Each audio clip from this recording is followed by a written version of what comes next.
Good morning, everybody, and welcome to the second of our webinars today, looking at risk and resilience, and this one's specifically focusing on hybrid working and what it means for you. I'm really pleased to be joined by two really brilliant guest speakers. We've got James Squire from Warwickshire Police, and James will be talking to us a little bit later about some of the threats that the police are seeing. In fact, more than threats, aren't they, James? These are their actual crimes that are occurring now, where unfortunately our cyber criminal is exploiting the fact that we're working at home. We're not all sitting in the office talking to each other, drinking tea and coffee. And then I'm also delighted to be joined by another one of my team as well, Anna Waters. Anna's one of my senior DPOs. Anna's working away from the office as well today. And what we'll do is we'll ask Anna a little bit later to reveal where she is, and a little bit kind of like challenge Annika, isn't it? Back in the day, reveal where she is and some of the precautions Anna's taken to be working remotely. Okay.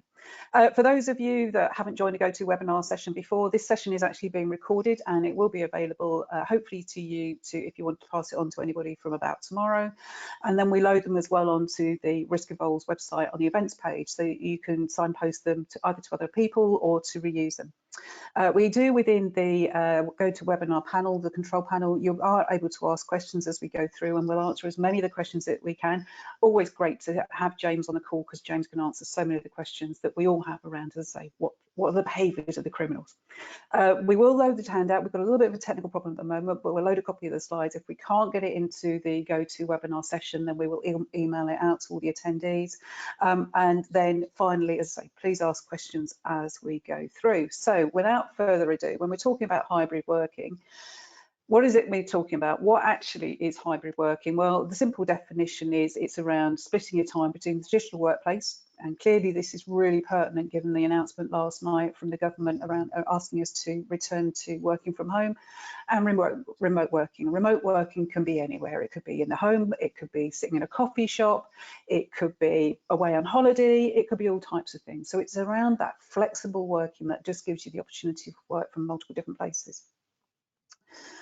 The benefits are obvious, and there's lots of good benefits that we've all seen. You know, reduced travel costs, reduced demand for office space. We've got one of our clients that was looking back in February 2020 into moving into significantly larger office space. They've now gone back on that policy because they're able to use this hybrid working approach. Clearly, there's a reduced impact to the environment as we're all getting out of our cars and not driving to and from work. And we're beginning to see as well some productivity improvements, although that's got to be carefully managed, I think.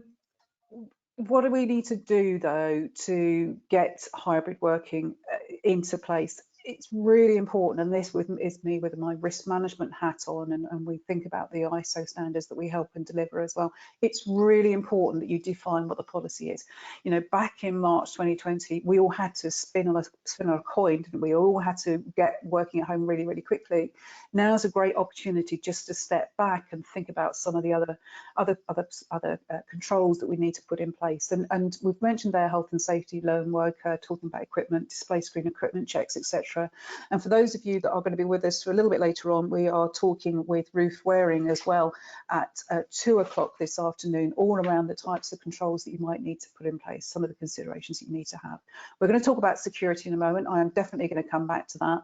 We need to think as well about what we mean about remote. How many hours can you actually have in individual working remotely? Is it great to have them working away from the workplace 5 days a week? So what are the other considerations? And then finally, check your insurance. Ask them as well to check their home insurance policy, just to make sure they are covered to working at home. Engage HR. You know, this is something that you need to get right, and obviously consult with employees before you do anything. Right. So that's a whistle-stop tour of what we consider with hybrid working. Let's go on to the real, if you like, the meat of this conversation. I'm going to ask James and Anna to explain some of their concerns around what we need to do when we're thinking about working at home. You've got a laptop or you've got a mobile device, you've got some sort of device, and you're going to walk out of the office with it and you're going to work at home. What do we want people to do? So James, do you want to share any of the tips that you're seeing, and you're certainly seeing with clients or customers, businesses, organisations that you're working with when perhaps they haven't done some of this? Yeah, more than happy to. And unfortunately for me, yeah, I only see it when it goes wrong from our side of things. We've definitely seen a huge increase since that we've all been in a situation of having to work from home.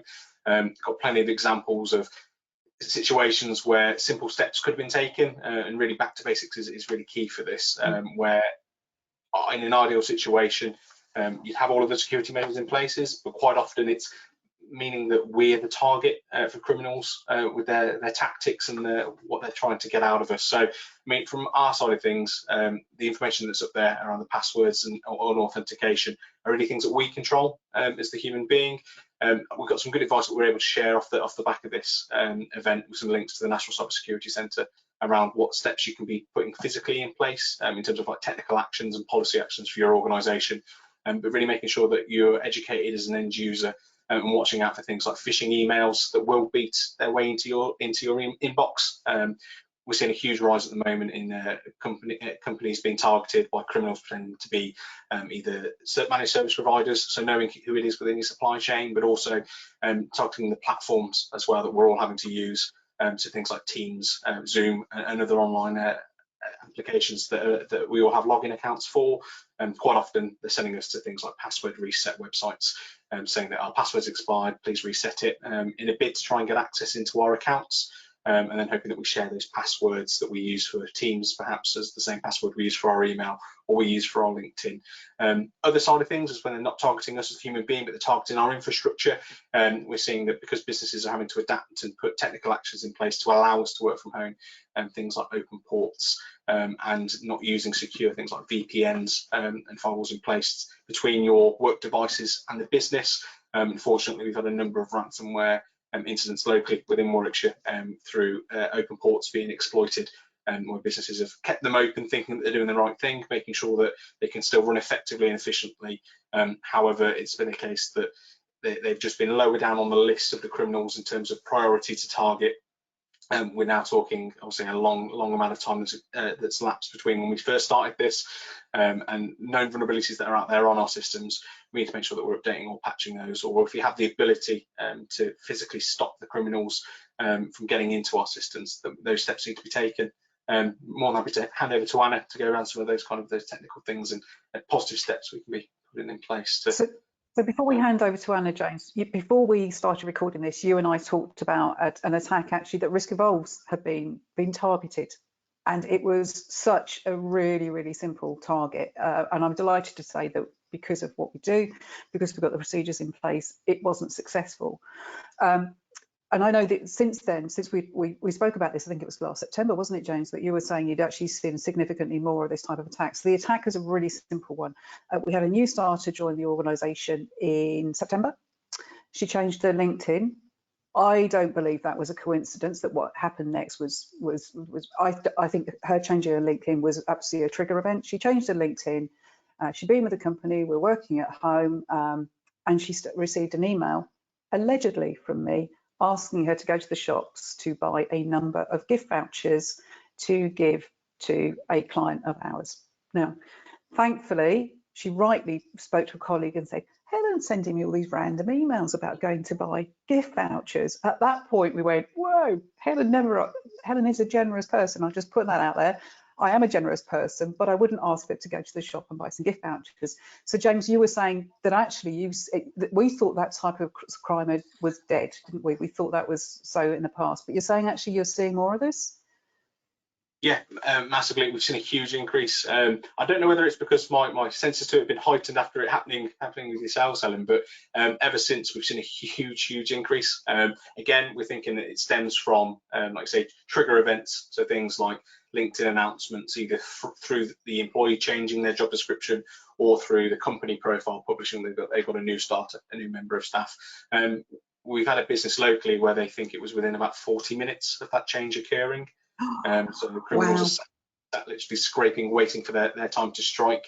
And I think more the fact that from Monday, obviously with Boris's announcement that we're being suggested to work from home, whereas if you're in the workplace, as you say, you may be able to just stick your head above your desk and have that direct conversation to almost politely challenge the request.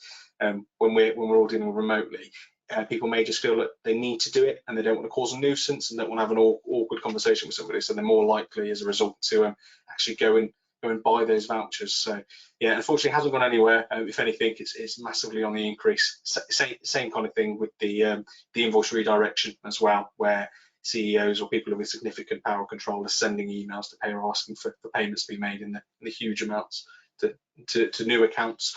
And generally the tactic there is, at the start they were blaming it on COVID. Due to COVID, we've had to change our bank account details.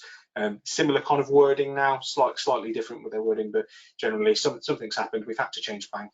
All future payments, please go to into this. And if you haven't got that good relationship between those people sending those emails and somebody that feels comfortable to challenge it, that's the main thing for us, is that criminals rely really on us being compliant when somebody from our senior leadership team asks us to do something. So make sure you've got that good organisational culture to just gently ask, are you sure that this is happening, is really, really Absolutely. key.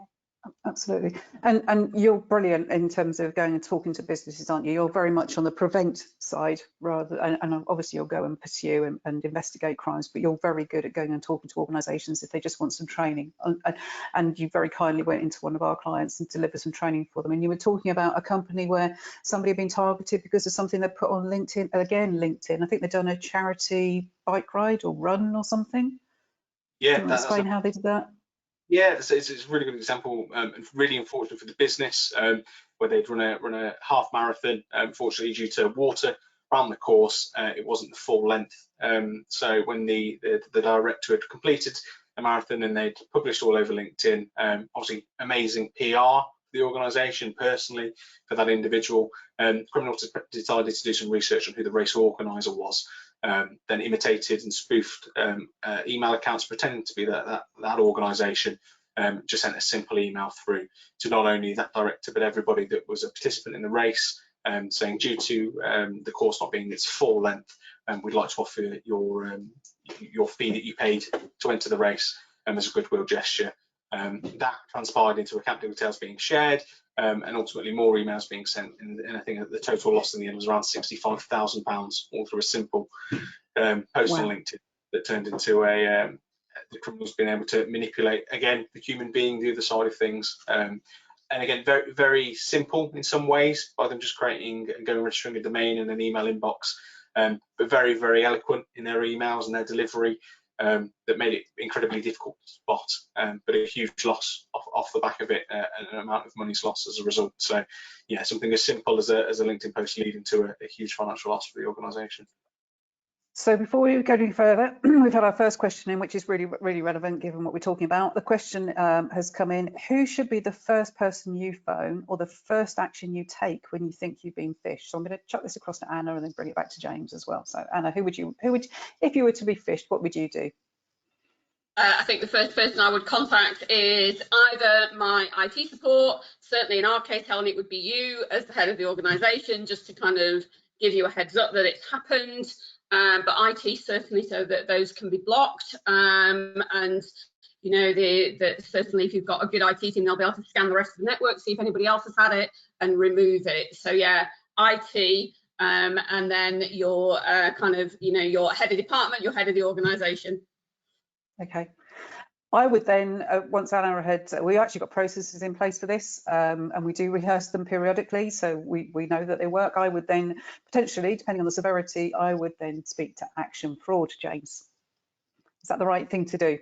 I was just about to say, yeah, let me know as well, please. Yeah,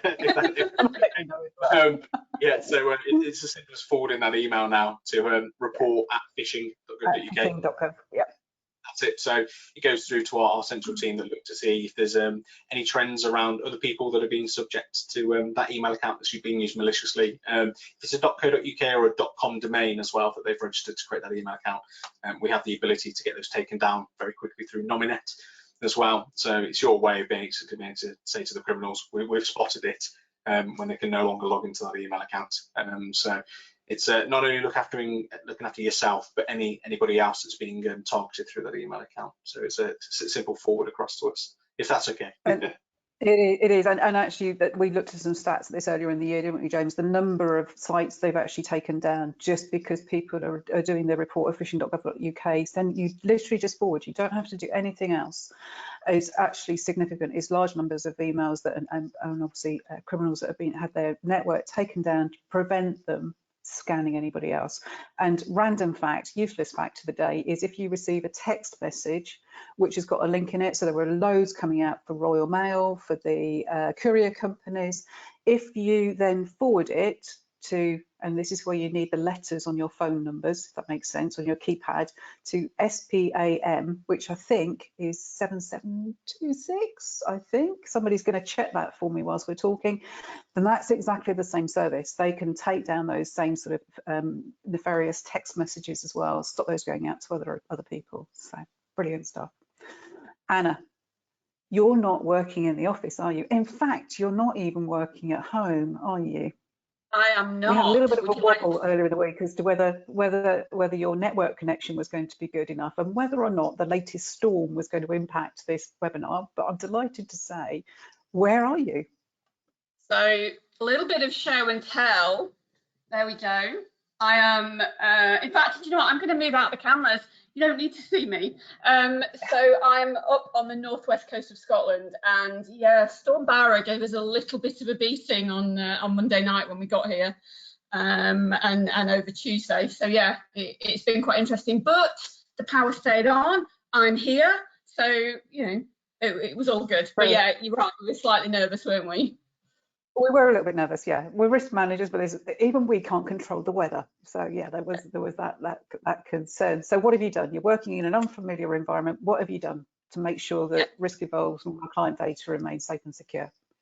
Okay, so I guess the first place to start is I've changed how I think about the security. So when we're in an office, all of us, we know that our infrastructure is protected, and there's essentially a fence around the outside of the building. Essentially, there's a fence outside our routers and our servers and all those kind of things that keep us secure. So when you work remotely, you've got to change that thinking and think how you can build the fence around the device that you're working on.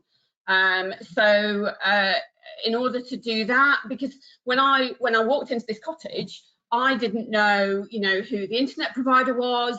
You know, I'm not suddenly able to go and start plugging in my own firewall. I'm not sure that the cottage owners would be quite happy about that. Would I be able to do that? Probably would, but really don't want to get into any trouble and disrupt their services. So I have to think about the fence that I'm putting around my own laptop, around my own device. So there's a few things that I do. I have my software firewalls switched on at all times, which creates really, really strong fencing around the connection, essentially. And I think what's been really interesting about that, and I shared this with Helen a few days ago, my software firewall has been switched on now for, you know, for months.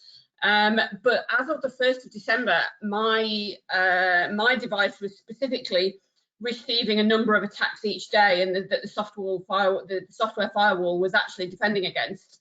It was really, really strange. It was just a spike between the 1st and the 5th of December. So for the first time ever, I was like, do you know what? These work. The software firewalls have really, really worked. Thankfully, they seem to have calmed down now. So I've only had a couple over the last couple of days, which is good. So software firewalls, switch those on. And then just for anybody that doesn't know how to do it, it's really, really simple. It doesn't cost anything to do. You may already find, if you've got a good IT provider, and we're going to talk a little bit about IT providers in our next call at midday. There are some good ones out there, so bad ones out there, and there's some downright ugly ones out there. James is laughing because he knows exactly what I mean. But software firewalls, just Google it. How do I switch on my software firewall? It should take you no more than 5 minutes to do. Really, really simple. Definitely do it for all your devices, and it's a really easy message to share with friends, relatives, and other colleagues as well. And you're right there, Helen. You can Google it. What you can also do is just click in your help bar within your computer. So those of you on a Windows device, there's a little kind of search bar down in the left-hand side that you can search how to do things on your computer. So just type in software firewall. You will find it will be most likely switched on anyway. It's generally switched on by default, but always worth checking. So software firewalls is the first point. The next thing I do routinely, no matter where I'm connected actually, is I connect via a VPN. VPN, what on earth does that mean? It's a virtual private network. So essentially what it does is it creates this little secret tunnel for you to work in between yourself, your own device and the internet. That's the non-technical speak for it.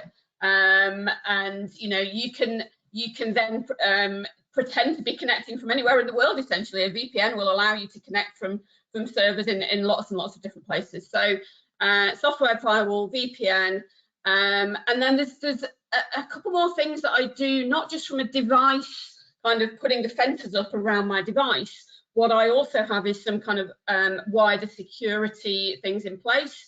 So I do have, for when the power goes out, should my laptop need to shut down securely, I do have a backup power device that connects to the laptop.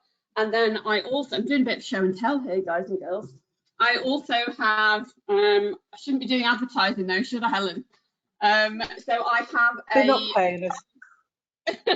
I have a travel safe, which is completely slash proof, and I'm able to put my, whether it's my laptop, whether it's wallets, whether any of your valuables, and then secure this to something that isn't stealable. So for example here, what I would do is I would attach it probably to the banister rails in the house, because no one's going to steal the house.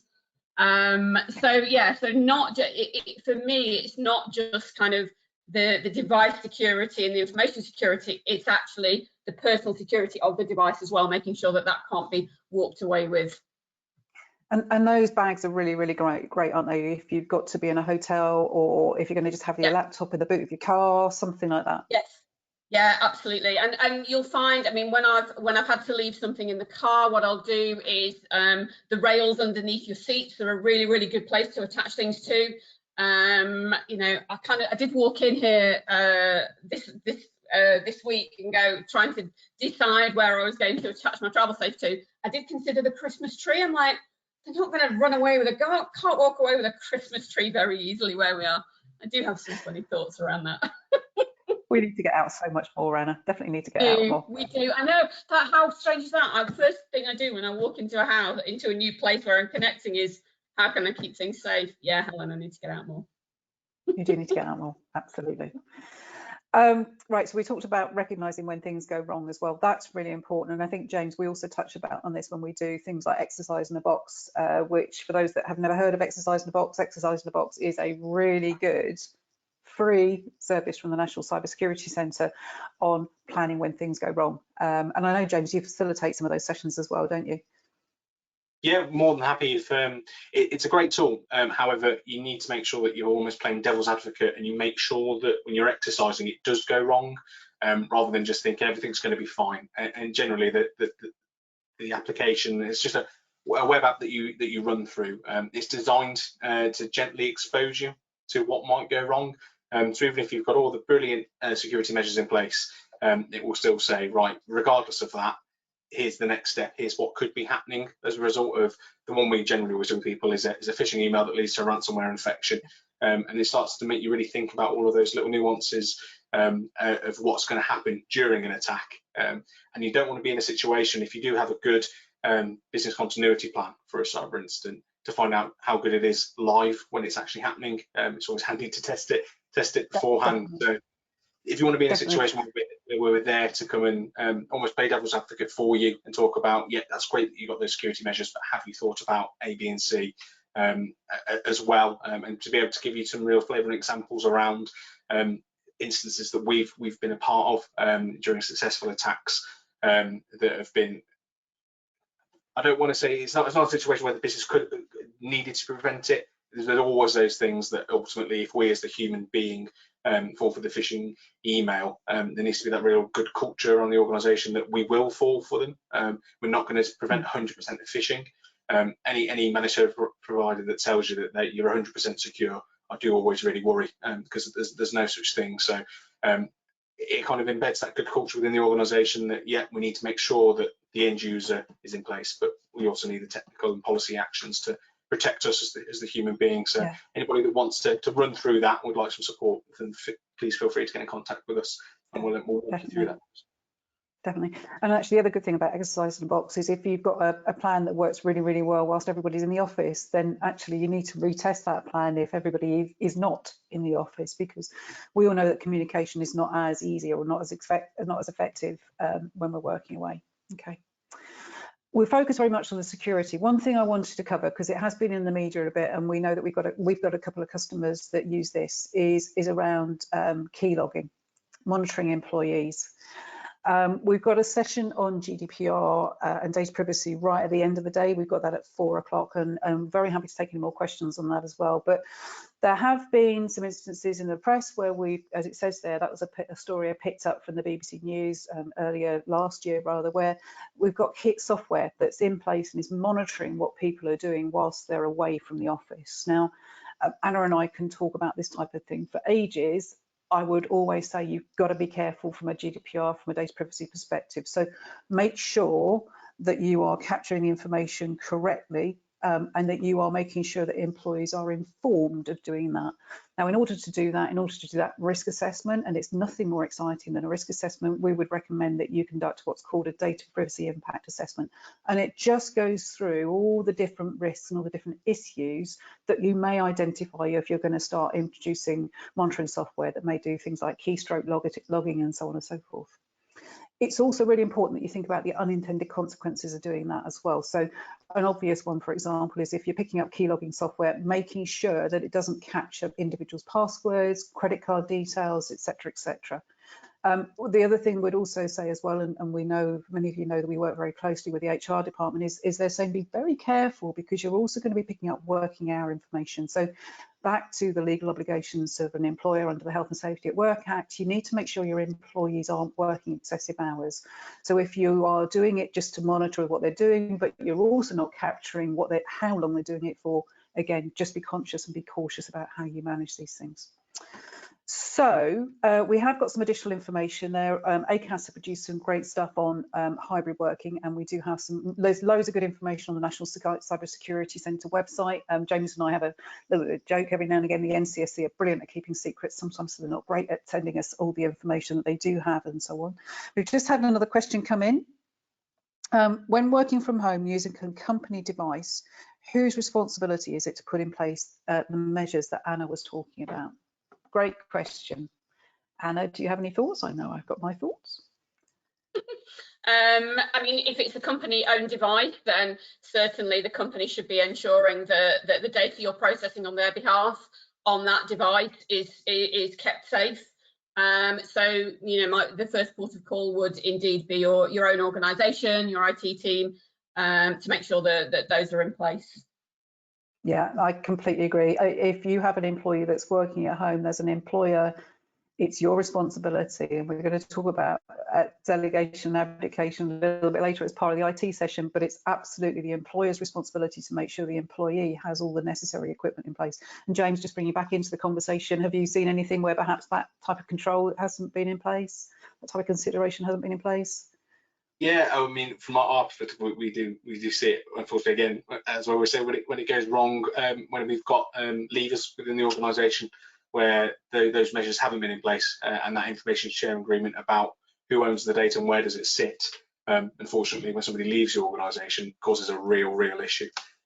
So it needs to be at the forefront, not only for when you've got leavers, but just throughout the normal day-to-day security of that information on a daily basis. So yeah, something to definitely think about, or almost have it almost in the back of your head. If it does go awry, how am I going to keep that secure? Because unfortunately, yeah, without going into too much detail, we see a large number of insider threat jobs that are created as a result of that lapse of forward thinking, forward planning. Yeah, I agree. Whistle stop tour through hybrid working. I think it's something that clearly as we get more familiar with hybrid working, we're going to see more and more companies doing this. There are a number of stats out there which we'll share in one of the sessions later on. Thank you very much to James and Anna for the session. We could talk for ages about this, and I know that, James, when you join us, it's always a really popular and really well attended session. So thank you very much for coming along. Hopefully we can persuade you to come along for our next series of webinars, which are going to be on the 17th of March. In the meantime, when we close this call, the webinar will stop recording, and that recording will be made available as soon as possible. You will also receive as well a short feedback questionnaire. We absolutely want feedback. If there's anything that you like, didn't like, want to see more of, please let us know. We design these webinars for you. So these webinars have been put together based on feedback that we've had in the webinars before. And again, we've got another 3 sessions going on for the rest of the day. If you can't make those, then really sorry that you won't be able to make them, but the recordings for those will be available on the website as well. So James and Anna, thank you ever so much. Anna, enjoy the rest of your holiday. Thank you. Although I'm coming to talk data privacy with you later on this afternoon, Helen, aren't I? You are indeed. You're going to come and geek out as well on data privacy. James, thanks ever so much. Look forward to seeing you soon. Thank you. Thanks everyone. Thank you.